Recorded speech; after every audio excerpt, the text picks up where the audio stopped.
Olá, pessoal! Nós estamos de volta com a gravação de aula para pré-aula.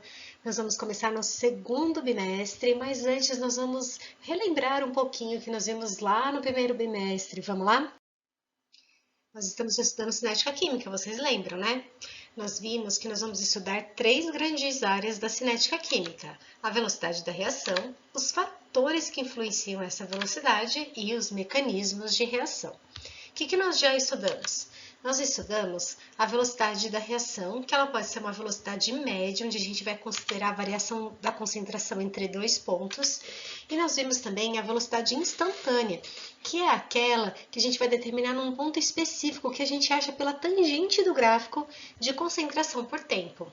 E nós escrevemos ela através da equação da lei da velocidade, que é aquela que é proporcional à concentração relacionada com a sua ordem. A ordem, ela significa o quanto que aquela concentração influencia na velocidade. Nós vimos que a velocidade da reação instantânea ela é diretamente proporcional à concentração somente dos reagentes e que quando a gente tem uma reação reversível, que a gente tem os produtos também sendo reagente, eles passam a influenciar, mas como reagentes da equação reversa e não como produtos. Lembram?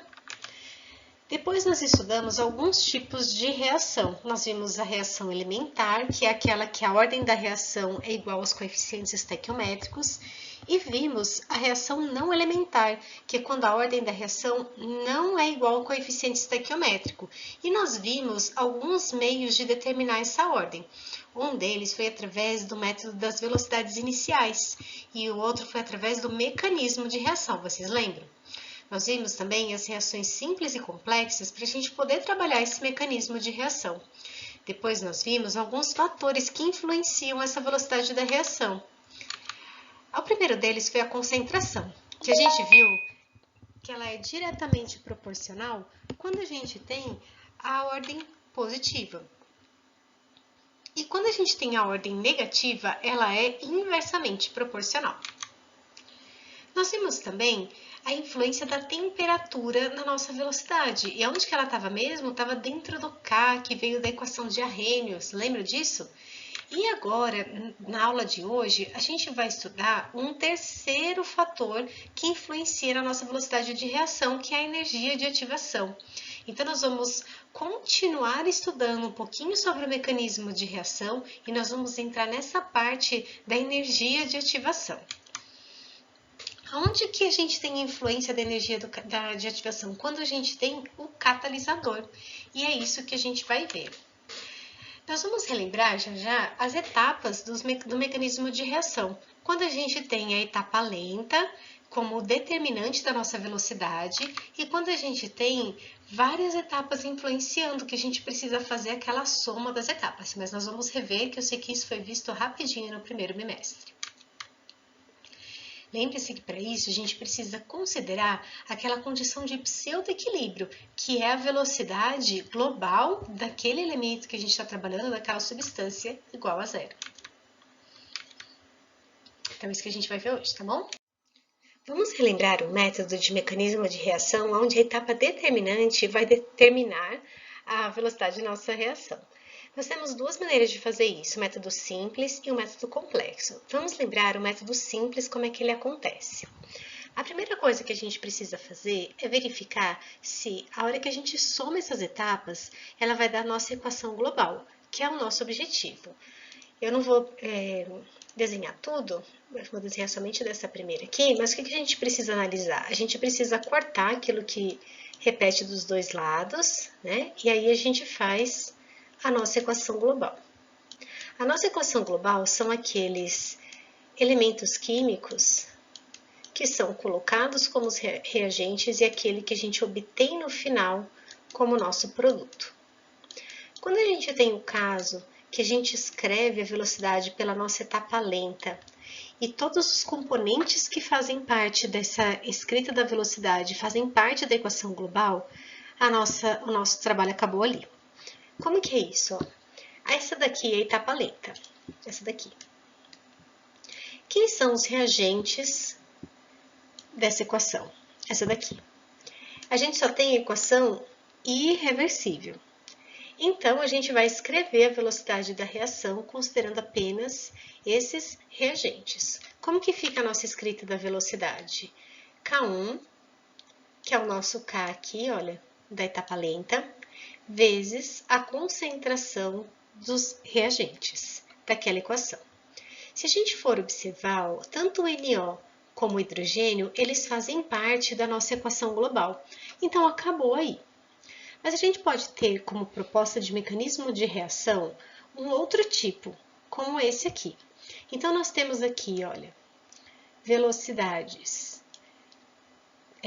reações reversíveis, nós temos reações irreversíveis em duas etapas. Essa daqui é a nossa etapa lenta. Novamente, a gente vai escrever a velocidade da reação para a etapa lenta, desculpa. Então, aqui, ó. Opa, foi. Quem que é a nossa etapa lenta? Essa daqui. Quem que é o K dessa etapa lenta? É o K5. Quem são os reagentes dessa nossa equação? O N2O2 e o hidrogênio. É uma reação irreversível, então somente esses reagentes fazem parte da nossa velocidade da reação, certo? Mas se a gente observar aqui na nossa equação global, que é a mesma, né, que essa daqui, a gente não tem o N2O2 fazendo parte dessa nossa equação global. Então, a nossa velocidade não pode ser escrita em função dele, porque é um elemento desconhecido daquela equação, é um método que a gente propôs que ia ser assim. Então, o que a gente faz mesmo? A gente escreve a velocidade da reação para ele. E como que a gente vai escrever? A gente vai ver em todas as reações que ele faz parte, que a gente tem aqui e a gente tem aqui. Então, eu vou escrever nos dois casos. Nesse caso aqui, olha, ele é produto quando a minha reação tem o K3 e quem é o reagente dele é o NO. E ele é reagente quando a gente tem a reação reversa, quando o K da reação é o K4 e ele passa a ser o nosso reagente. Então, como é que eu vou escrever a velocidade da reação para ele? Eu vou escrever K3 vezes o reagente da reação direta, que é o NO. Eu vou colocar o quadrado, porque a gente considera essas etapas reações elementares, lembra disso? E como ele é produto, aqui é positivo. E a reação reversa, que é quando ele é o reagente e o nosso K é o K4. Então, a nossa reação reversa é para cá, ó. K4, N2O2. Como ele é reagente na reação reversa, o sinal aqui é negativo. Onde mais que ele aparece? Ele aparece na segunda reação. Nessa segunda reação, a gente tem o K5 como a proporcionalidade, né? A gente tem o N2O2 e o hidrogênio como reagente, os dois com coeficiente estequiométrico 1, então cada um está elevado à ordem 1, e o sinal é negativo porque ele está na posição de reagente. A gente considera isso como um estado de pseudo-equilíbrio. Então, o que a gente faz? A gente iguala a nossa velocidade dele igual a zero. O nosso objetivo, então, vai ser isolar a concentração do N2O2 para substituir ali na nossa velocidade lá em cima. Lembram disso? Se a gente substituir... Opa, peraí que não foi? Aqui. Eu vou ter esta expressão aqui. Isso daqui, olha, esse bando de combinação de K é um número. E esse número que a gente fala, essa combinação de K, né, é a combinação das proporcionalidades de cada etapa do mecanismo da reação. E que se a gente for comparar, vai ser exatamente o mesmo valor de K1.